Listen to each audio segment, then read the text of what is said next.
Live from the rooftop of the Hermann London Real Estate Group in beautiful downtown Maplewood, it's the St. Louis Realtor Podcast with Adam Kruse and Shannon St. Pierre.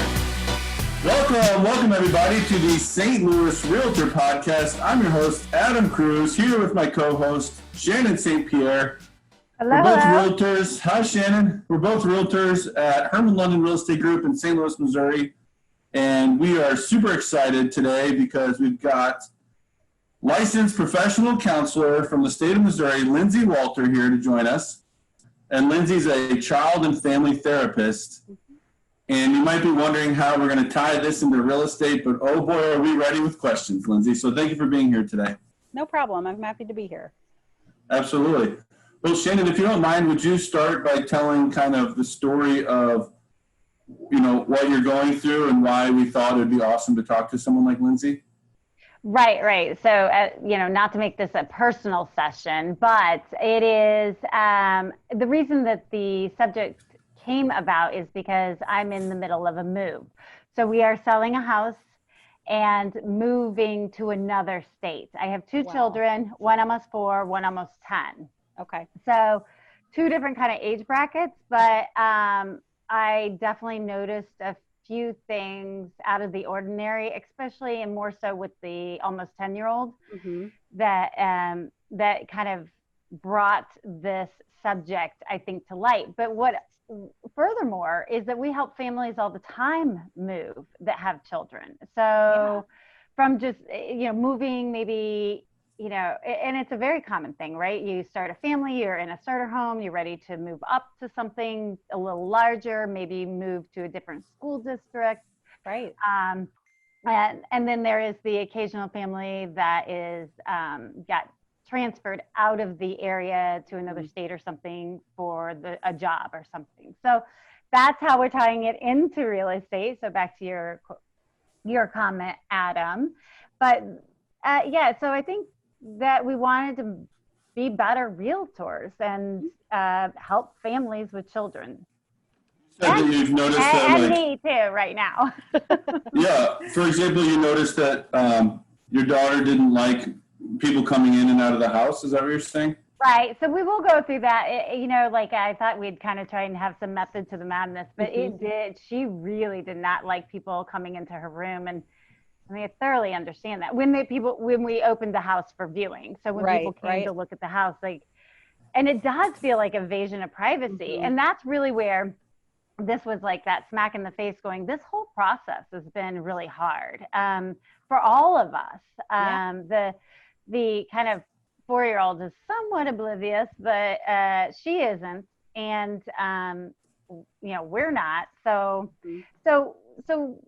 I guess, where do you start when you have a family and children who are cognizant of, where they are? Because, and when you're going to move to another area or out of state, how do you start the conversation? Because the one thing that kids rely on so much is that security of what they know, and home is what they know. And this is the only house she's ever known. We brought her home from the hospital to this house. Right. Well, I think, being honest from the beginning and knowing it's not just going to be one conversation, it's going to be hundreds of conversations. Right. So don't lie to them and only tell them when the moving truck comes. Correct. You shouldn't do that. You should prepare them. Like you said, the showing process for your daughter was really hard. Putting your house on the market, your kids recognizing, when we have to leave every day, we have to make sure all our toys are put away. There's other reasons than just for mom and dad right now, or just, to keep the house nice right now. So to make it so that your family is a team. And so from the beginning to let your kids know about, we have this experience, we have this kind of adventure that's coming our way, and there's going to be a lot of good things, but there's going to be some hard and sad things too. Right. Okay. And room for both of those things. Shannon, how did she know that people were coming in her room? Well, she knew just because she knows, right? Because she knows what the process is. When you look at a house, you go to every room. She goes with me on showings occasionally. She knows what I do. And so And I kind of relate it back to her. And I said, you know, you've been with me on to how many houses, and you've walked through other people's bedrooms all the time. Right. And it's just because you just want to see the room and the layout. So for her, I think she had a slight advantage because she knows what, you know, people were doing. They weren't trying to invade and go through her drawers. But they were just trying to see the layout of the house like we have so many times. So it sounds like you did a really good job of helping her understand and relate to experiences she's had. But I think for the overall good through the process of moving, to first meet the kids with empathy, to just meet them where they're at and just be like, you're right. That is really hard and weird to think about, that people you don't know, right, are going to walk through your room and they're going to look in your closet. Like, I don't like that either. Right. Yeah. And to sit in that kind of, and sit in that discomfort, because often that's all kids needs to say, like, oh, okay. Right. And then when you're ready, then you can move on to kind of finding the silver lining or normalizing it, but meeting them first where their feelings are is going to help the process a lot. And that's so interesting. I think of myself as empathetic, but that, what you just said seems like something that would be hard for me, you know? Because if they're like, I don't like this, I would think I would go into like, you know, trying to make them happy mode. And it's, so you're saying start with just empathize. Right. So that's, I mean, that's a basic parenting rule always, right? In the parenting classes I teach, because we so often as parents don't like our kids to suffer. It's so hard to watch our kids be upset. So we jump into fix it mode, right? Mm-hmm. But really we want to raise children that become adults that are like healthy adults that can have healthy relationships, right? And so part of that is teaching them how to know their feelings, express their feelings in appropriate ways, and letting them know that their feelings are okay. There's no bad feelings. It's what we do with those feelings that determines good or bad. Right. So, and then at the beginning of the process, you know, once we also, part of getting a house ready for sale is decluttering. Mm-hmm. And as every parent knows, decluttering like toys and all that stuff is hard. Mm-hmm. On a normal scenario. You know, most parents find you have to do it in the dark of night, throw everything in a trash bag and put it off, hide it into a corner until you can donate it. So that was a really hard process too. Like, and I still had to do the dark of night little trick, but I tried to include her because I need to know actually if she did want to keep a lot of her stuff, because mm-hmm. at 9, it's a much different than the 4-year-old. But and I found that she was holding on to everything, and relinquishing mm-hmm. anything was impossible. Right. Well, there's so much changing right now. Mm-hmm. Right? Like, you're moving states, you're selling the house and moving away from the house that she came home from the hospital in, like you said. Not to mention, she didn't even get to finish her school year, right? We don't know if she'll get to start an actual school when you guys move, right? There's so much in the air that, like, her possessions probably make her feel safe right now. So you recommend allowing her to just keep them all? That's a good question. I think every parent is the expert of their own kids. So there's not a prescriptive way, but I think often saying, hey, what if we pack a box of these that I think you're not going to play with anymore, but we move them with us. And if you want anything out of the box, I'll get it out of the box. But after about a month of living in our new home, if you haven't wanted any of these things, maybe then we give them to kids that need them. That's a good idea, because I mean, it's not going to be but a few extra boxes.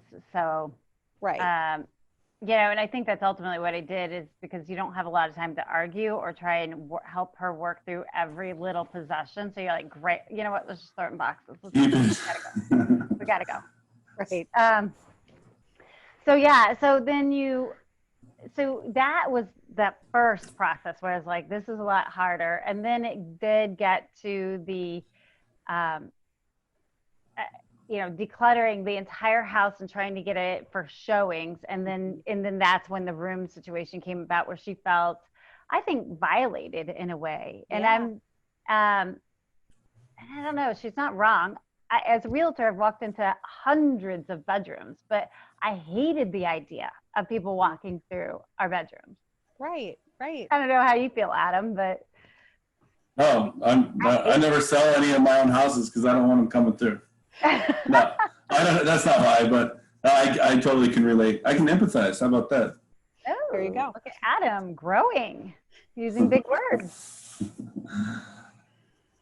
Yeah, I think it's normal for her to feel violated, right? Like, But just how do like you help them said. do that? I mean, only because she understood what I did and we've done it before. How would you help another kid that didn't quite understand why everybody was going to be looking at their room? Right. So explaining to them about, being able to say, well, when we're buying a new house, don't you want to be able to see what your possible new room would look like? Right? Like, I know I would want to make sure that it was big enough and it had a closet and it was bright enough. Like, I want to know all those things if I'm considering buying a house that you're going to live in, that we're going to live in as a family. So first to do the empathy and to say to her and be honest about your own feelings. Like, yeah, it's uncomfortable for me too. Right? I don't like somebody looking in my closet or in my bathroom drawers or cabinets. Right? That feels weird. And then you can say, and kids are complex people too. We can say, that's weird and uncomfortable. And also, this is part of the process. Yeah. So she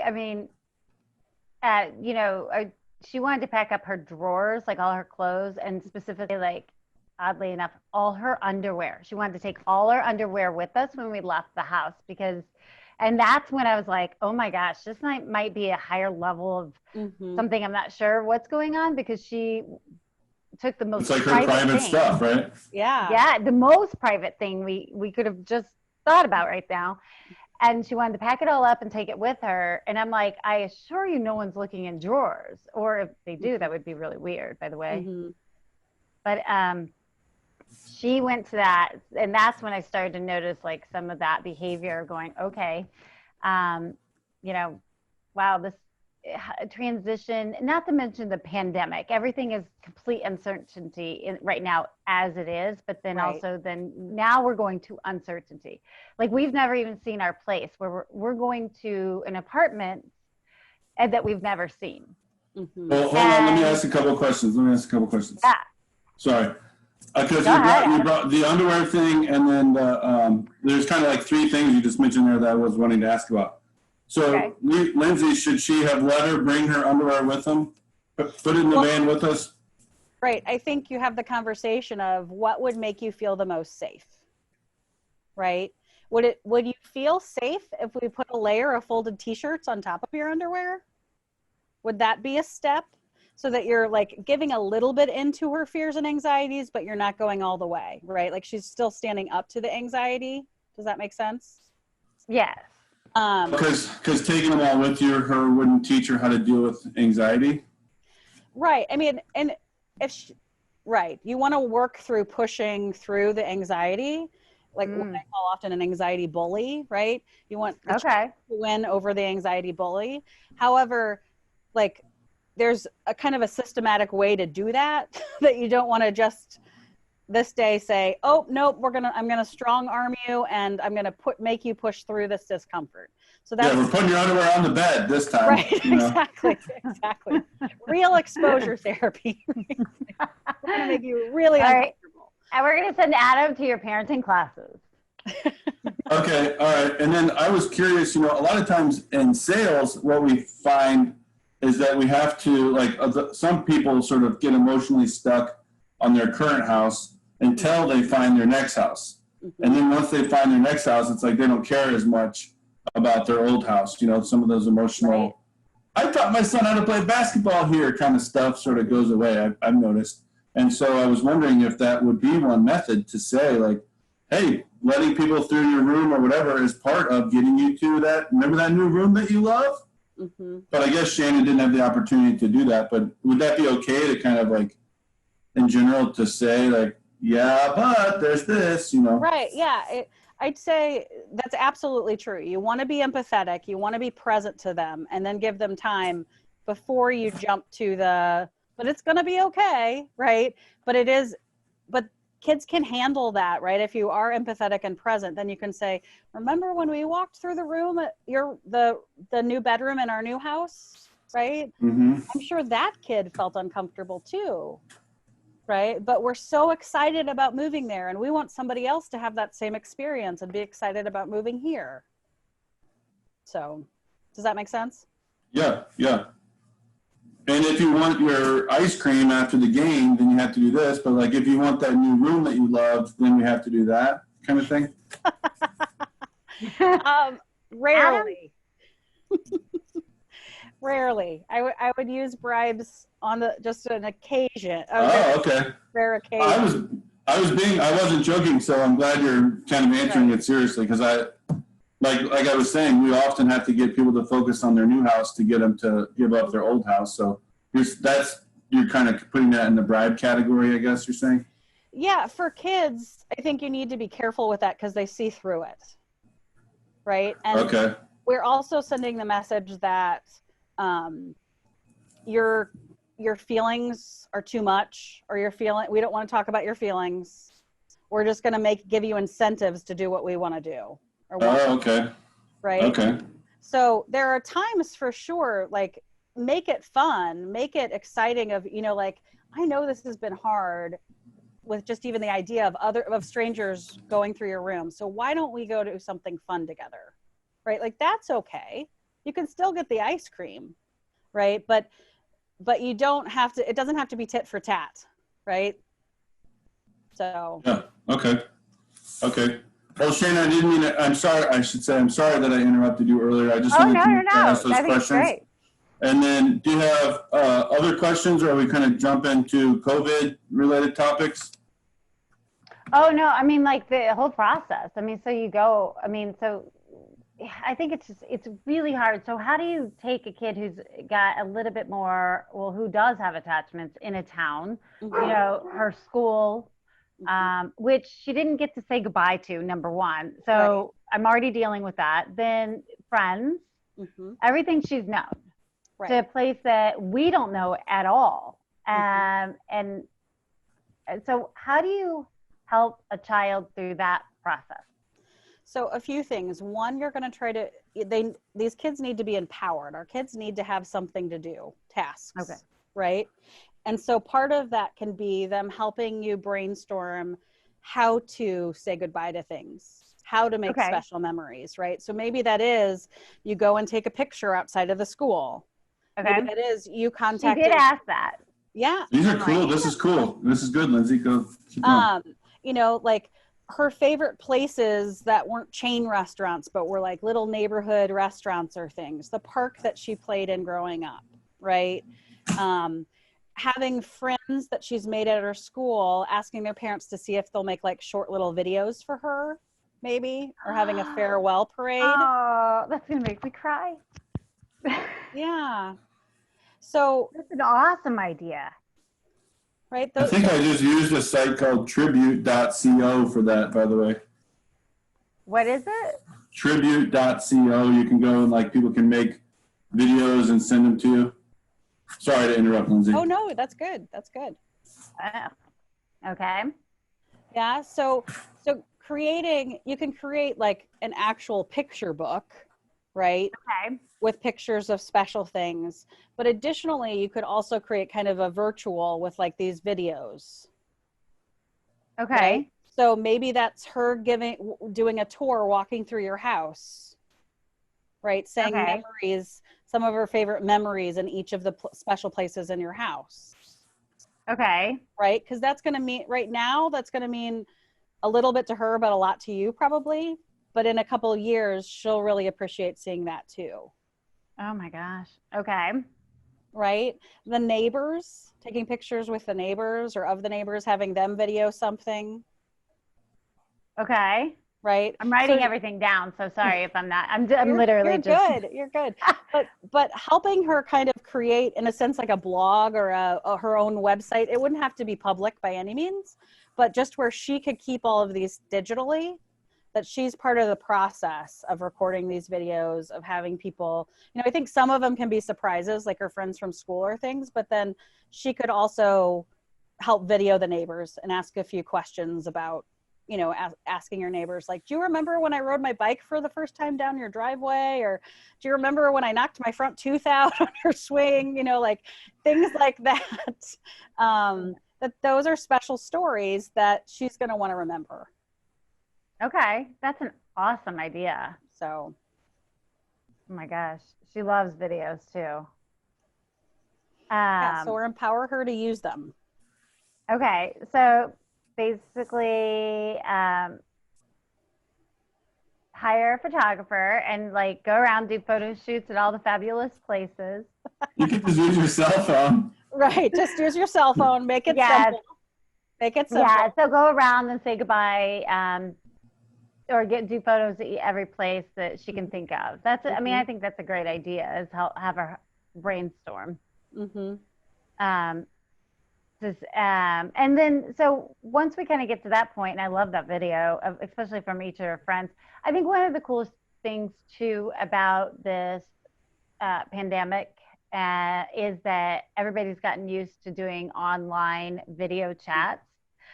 So I feel like that's been in our favor in a weird way, to go, it's not, you know, you can still do a video chat and to stay in touch with your friends. Mm-hmm. So then once we kind of get through this scrapbook video project, is there a moving day, like goodbye, like process that you would recommend, or something to do? I mean, so I would, for every family, it's going to be different, but to think of, and I'm using like this word loosely, but a ritual or a ceremony, something that celebrates, right, the time and thanks the house, right, a little Marie Kondo, thanks the house for all the ways that it served us, right? So for every family, it's going to be different, but I think finding something for your family, maybe it's like you guys always have great dance parties in the kitchen and this is your favorite song and we're going to do it one more time, right? Or finding something that is something special to your family, or we always play horse on the driveway, or we always, you know, we're going to do one last thing before we say goodbye to the house. And okay. I love that. So, yeah, we dance around a lot in the kitchen. That's actually a really good idea. So to remember, like, this was the place that we learned to do this together, that we became a family. Cool. Okay. So. First time we both cried on the first time we both cried on the podcast. And I'm like, oh, like. I'm like thinking of a story. I'm like, okay, I can't even talk right now. I know. I'm like, oh gosh, because this is going to be hard for both of us, right? All of us.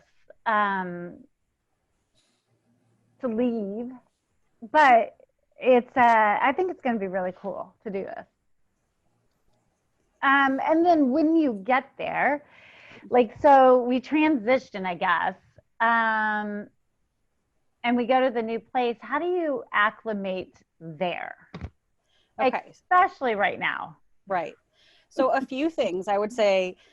I know you guys haven't even seen the apartment, but I would Google Earth it. I do Street View so she could see it. She could see where it is on a map. You can show her where Target is. You can show her where, you know, like I'd show her where a few her favorite things are. The school that maybe she'll go to someday. Oh. Right. But additionally, if you have like the outside of what the apartment building looks like, that kind of thing. I'd also say when you move there, and how long are you going to be in the apartment? Do you know? Well, it's uncertain, right? So, I mean, just to add another layer, we're planning on about a year and maybe buying a house. We just don't know which area we want to be in. And so that's kind of adding layers of complexity, but that makes sense. Say about a year, you know? Okay. So I'd say the first thing to do, besides getting the necessities of like toiletries and a few things in the kitchen unpacked, is to unpack the kids' rooms first. To make them feel like their space is comfortable and they have what they're comfortable with, or what they're used to. And so do you recommend putting up, right now we don't have a ton of photos like of friends necessarily on our wall. We have a couple of our art pieces. Is there something in a way to decorate a room to help them, pictures of the friends, pictures of their favorite places, or does that make it more difficult to just transition? Like sometimes I'd rather just not see it. I don't want to deal with it. And that's me and that my adult issues probably, I don't know. But let her know if you're available after this, Lindsay, first. Yeah, it's just rather not see it. I want to move on because it's hard enough. But how does a kid do that? Right. So I'd ask her what she wants. I let her lead the way. But also just like when we lose someone, because this is a major loss that you're all going to have to grieve. You're moving towards exciting things, right? But so you're going to feel excitement and that kind of thing, but also apprehension and fear. And you're going to have to grieve the loss of St. Louis and all you knew here. And so just like when we lose a person that we love, we're constantly thinking about it. People are afraid to ask us how we're doing because they're afraid to bring it up, but we're always aware of it, right? And so for our kids, we have to be able to bring it up on a regular basis, even if that's going to make us uncomfortable. We need to say to them, when we get into this apartment, do you want your room to look just like this? Or should we add some pictures of things? Should we print out a photo book? What would make you feel the most comfortable and the most loved? Okay. I like that. I can really relate to that, like what you said about getting there and setting up the room first. I thought that was interesting that you said that, and probably not someone's instinct, right? You'd probably get the kitchen and all that set up first. But I know that if I was going to come and stay at your house tonight, the first thing I would want to do is know where I was going to sleep. Like I have to get my bags. I need to know where I'm going to sleep, and then I can come and hang out. Otherwise, some people will just put their bags by the front door and figure it out later. I'm like, how do you do that? I need to know where I'm going. And so I can understand that a kid would really need that. Mm-hmm. Yeah. So then the other day, what I think is really, every new place is always a little bit scary in essence. So besides the whole move, just going to stay someplace sometimes is scarier for kids.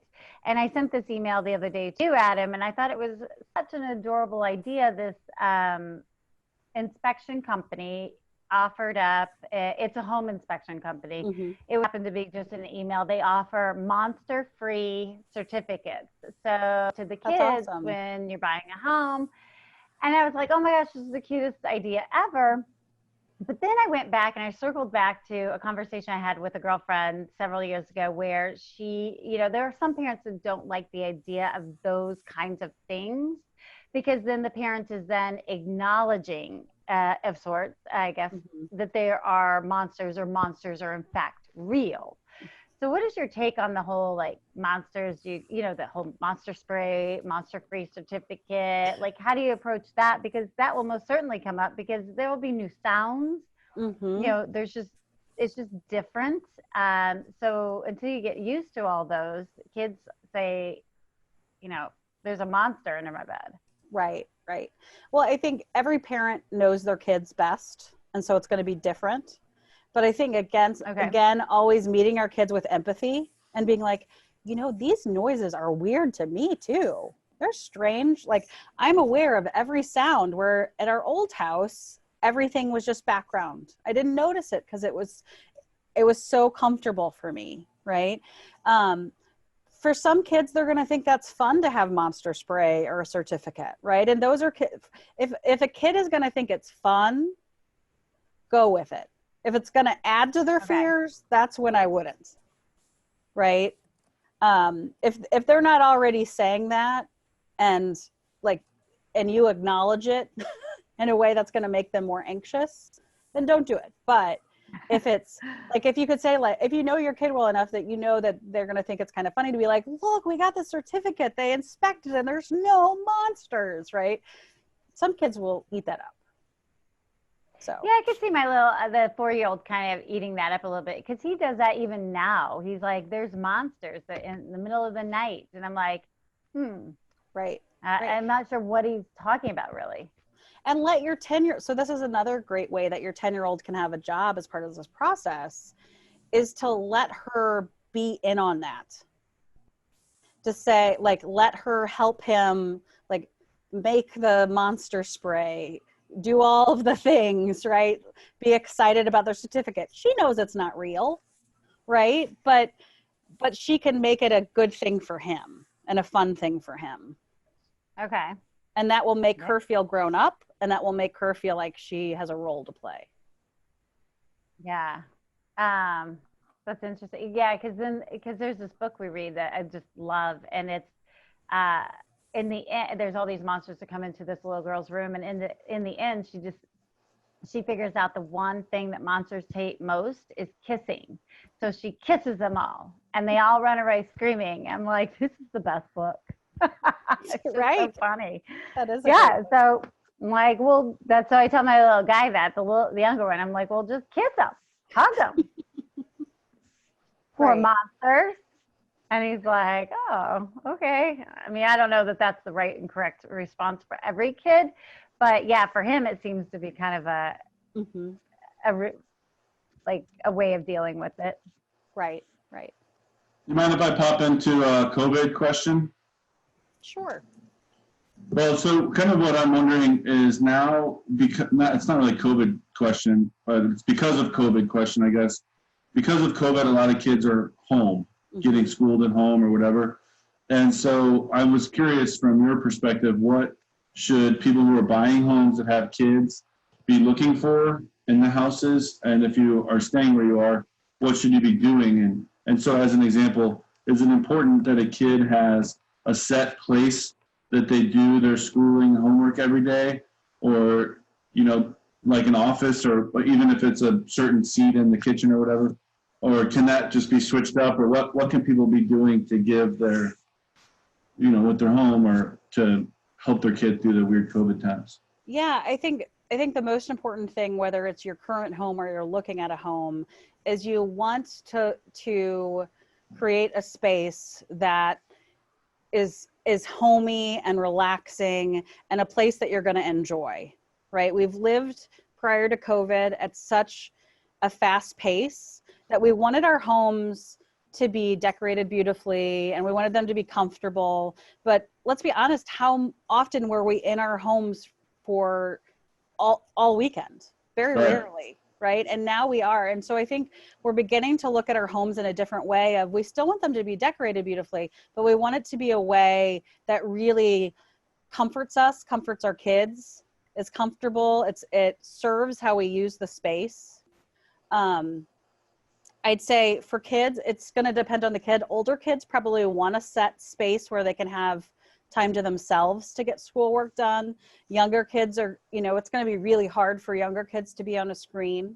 And so they're going to need to be in a more common open area where one or both parents are available to them, right? They also want to feel part of something, because the best part of school for most kids is the socializing, and that's been taken away. And so they're going to need the community of the family during the day. And so making sure, and even our teenagers are going to need that too. So making sure that they have their own space, but there's also room in the house. And it doesn't have to be a big house, but that you've just created space for them, for your teen or older elementary student, if they want to come and work at the dining room table so that they're closer to you. And I didn't know if that was okay then every night to clean their stuff up so we can have dinner at the dining room table, or if they needed to have like a set spot. I guess it still is a set spot. They just don't have little stuff on it.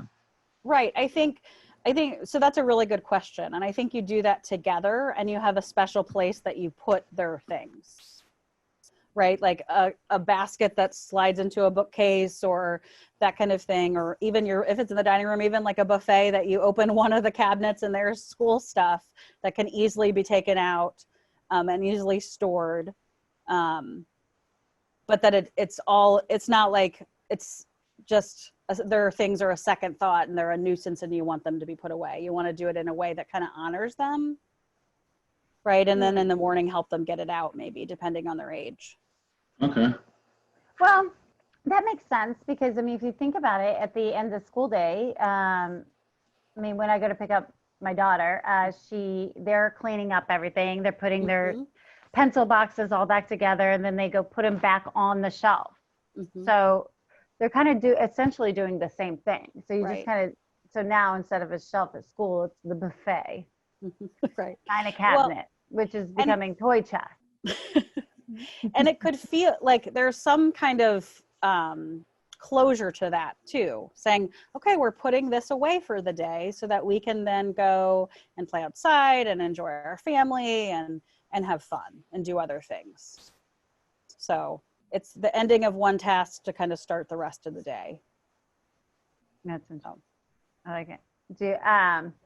So then in the midst of like moving, I mean, to kind of take it to the next level, I mean, I think everybody's kind of struggling, especially with COVID, staying at home, homeschool, working. How do you, like, one of my biggest concerns is we're moving to a state where we're not going to go to school. I will no longer be working, but we are isolated. We have no chance of making friends. I can't get out and meet people. So I'm kind of like, I can't think of a more perfect recipe for almost disaster. Like, so how do we keep that from happening? How do we keep sanity? Right. For both of us. So this is where you're going to have to make yourself get out of the house every single day. Uh-huh. And it's, you're moving to a cold state. So start doing it right away. And then buy really warm clothing.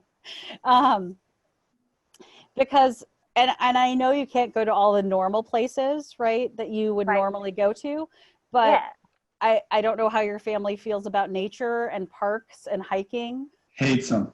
Terrible.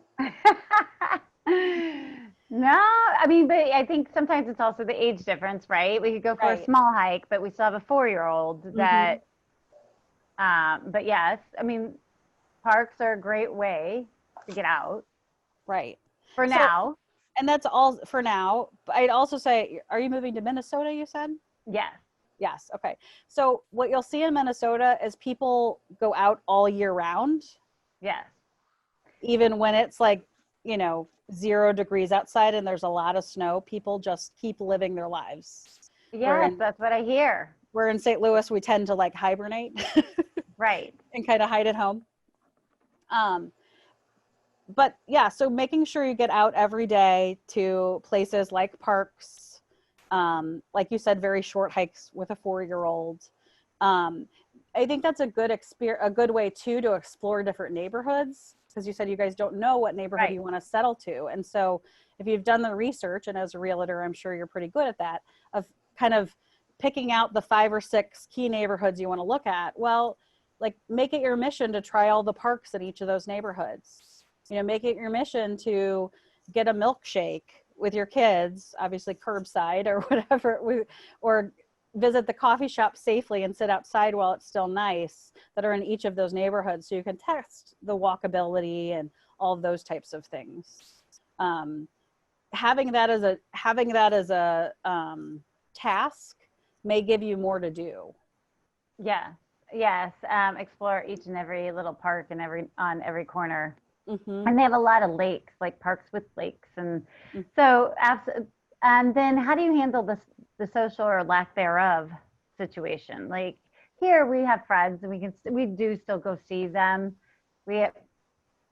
So how do you handle, considering school, there won't be school. It is. Does she Zoom now? Does your older daughter Zoom now? Yeah, she does. Yeah. I don't know what you think about Zoom, Lindsay, or if it's okay for her to keep Zooming with her friends here or what?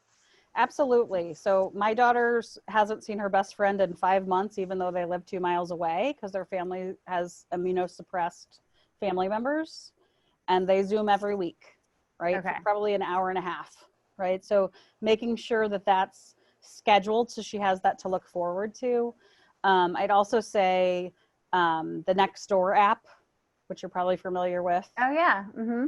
Or Facebook, once you're kind of in that zip code, to see what's going on. Because if kids there are doing virtual school too, there's probably a lot of families, or a combination, there's probably a lot of families that are looking for social distanced play dates of some sort. Okay.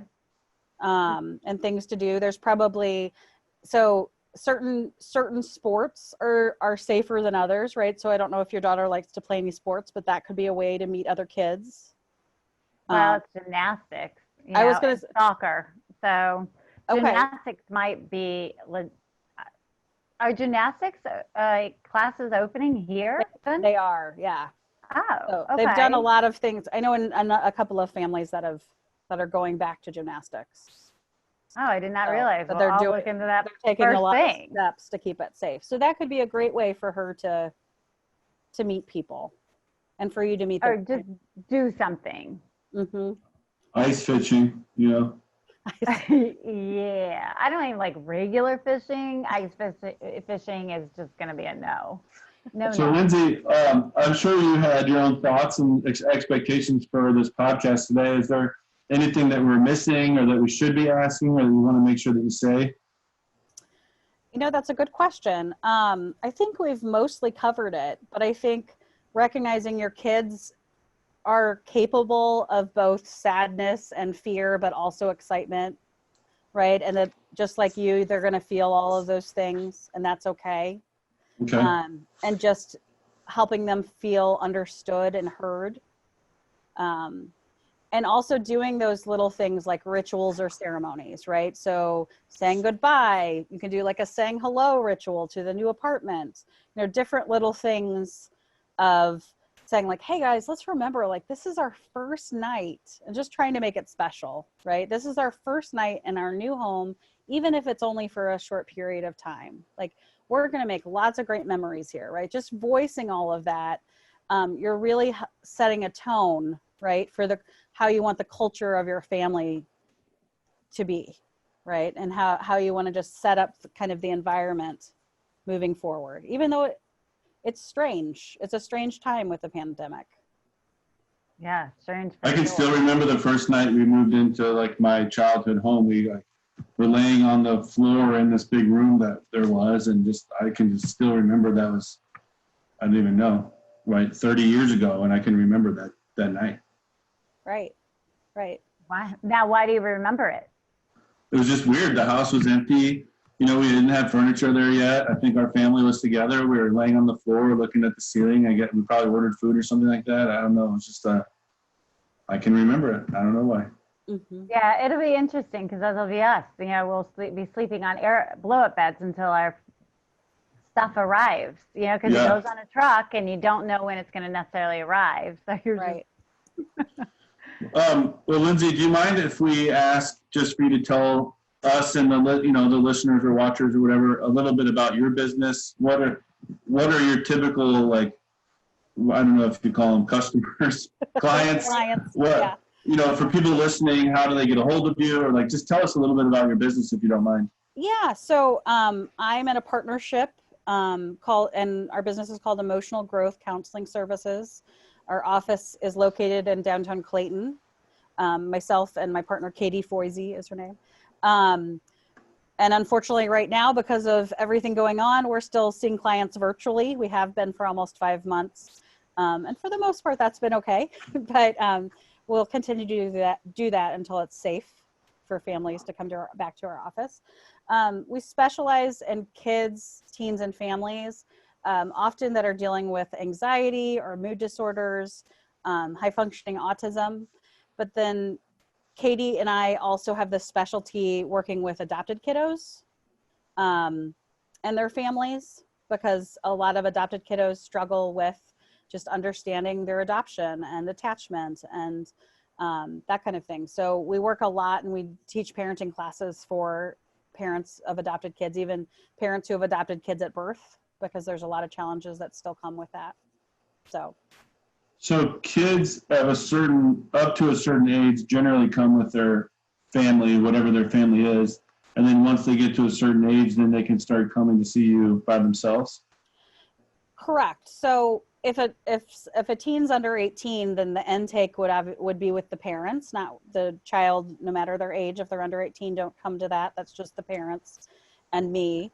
And then depending on the situation, if it's a struggle between the parents and the child, then I may want to see them together sometimes.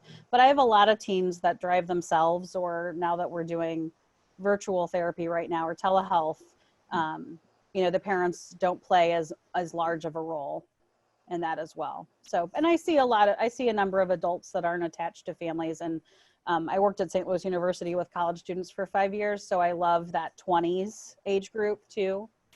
So Interesting. Okay. I was a quote unquote bad kid growing up. So my parents were always sending me to counselors and stuff like that. And I can remember sometimes, the whole family was there, and sometimes it was just me. This wasn't all the time, Shannon, but just like a few times throughout my life. I can't imagine you being bad, Adam. What? Hey, often the bad kids end up becoming like the most, successful or whatever. absolutely Seems like. Responsible. Absolutely. Yeah. Well, and my hope always would be working with a family is that a kid never feels like they're the problem, but that the family is the client, right? The whole family. Yeah. And a lot of time, just like Shannon, I've been learning a ton just in the last hour or whatever. Their parents have a lot to learn too, Oh, yeah. I would love to go to any counseling sessions that my daughter has to go to, because I am still learning every day about how to be a dad, Yeah, absolutely. Well, Oh, no for one has sure. taught us how to do that, right? We can copy what our parents did or try to unlearn some of what our parents did, but we understand the human brain now so much better. So that has to come into play in our parenting. Well, do you have a few more minutes? Because I'd like to keep asking you questions if you don't mind. Sure. Shannon, do you have a couple more minutes too? Yeah, go ahead. I'm interested. Well, it's just what kind of chances do you get to talk to somebody like Lindsay? It's really cool. My friend was telling me recently that she was driving through a parking lot, and she, at the grocery store, and she stopped at the stop sign, and then she went to the next one and stopped at the stop sign, and then pulled into a spot, maybe a little quicker than she should have, whatever. But she said the lady that was behind her stopped her car, waited for her to get out, and then started yelling obscenities at her, and she called her the F word and the slut and all this other kind of stuff, and then flicked her off and screamed at her and then drove off. And my friend was saying, I said, oh, thanks, whatever. But she was saying that the lady, in her opinion, just didn't have any coping skills, or didn't never learned coping mechanisms or whatever. Right. And I don't know if you would agree with that, but I'm going, okay, add the weight to my shoulders, right? Now, how do I make sure that my child or children get coping skills? Mm-hmm. So is this what we've been talking about, share empathy with them and stuff like that, or is there other things related to that? Absolutely. I think that's I think your friend was right on that this person was so frustrated by her driving that she could treat another human being like that, right? That she could go out of her way to stop the car and treat another human being.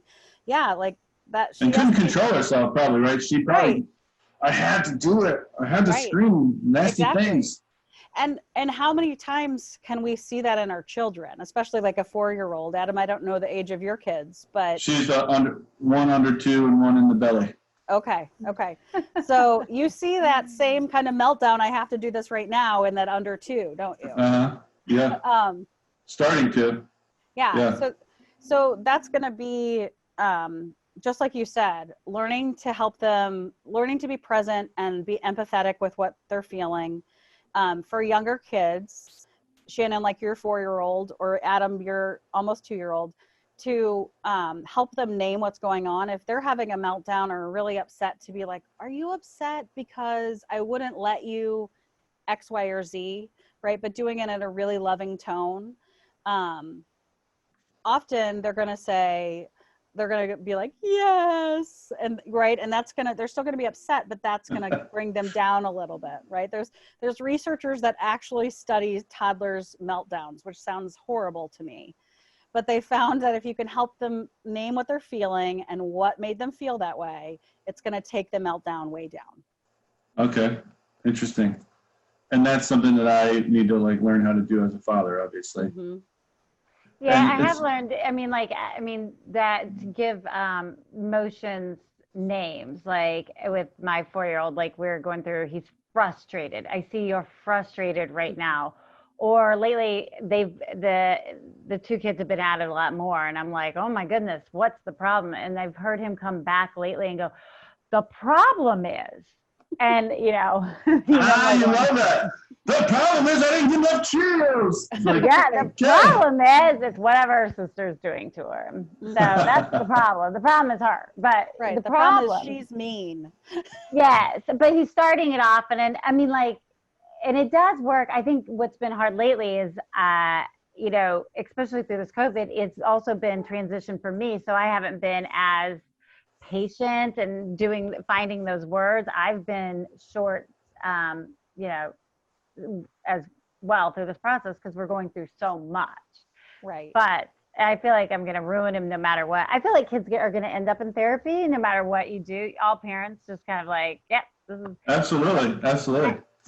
Grow up to blame their parents for everything. But I guess my goal would be to minimize the therapy and the amount of therapy they'll need. But I haven't been doing great lately. I always say that my parents were too perfect, and that messed me up. I have heard you say that. I have heard. I never learned how to have conflict and love at the same time because I never saw them fight. So it's been so they really messed me up. See, it doesn't matter. You just blame your parents. It doesn't matter. Right. So I think the cool thing about today's podcast is that we can say, like, the theme of it basically is how to take Shannon's daughter from every time there's a showing, she's kicking and screaming and feeling violated or whatever, to use some of these tips that Lindsay's given us to now every time there's a showing, maybe Shannon, your daughter, will be running around with you, making sure the lights are on and, and like the beds are made or whatever, right? We can take him from a freak out to a help out. Yeah, look at that. Look at that, I'm working. But it's interesting, little changes, right? If little things would have made a major impact. It's really cool. Absolutely. I think also the biggest takeaway that any family moving though can go through and do those storyboards of sorts or that scrapbook, even if they're moving to a different neighborhood, and the kids get attachment to those houses and their rooms, right? So I think this could help anyone moving that has children. I think it helps us. I think that's a good idea, even for me, because I'm like, oh my gosh, this is the house that we brought our kids home to, and started our family. So I think for me, that piece of advice is actually going to help me transition better. Well, I'm sure that driving her around to her school and all these places and taking the photos is going to be cathartic or whatever for you too, I would assume, right? Yeah, I think so. Lindsay knows what she's doing. Wow, look at Lindsay. So I think it's really going to make a big impact, though. Well, I'm glad. Positive. I'm glad. Absolutely. So I really appreciate it. So, I mean, we really appreciate you being here and taking the time. I know that, you got kids, work at home, everybody's going a little bit, Right. Yeah, life is not normal for any of us, for sure. So we'll wrap this up if that's okay with everyone. But Lindsay, do you mind telling us how people can telling anyone listening how they can get a hold of you?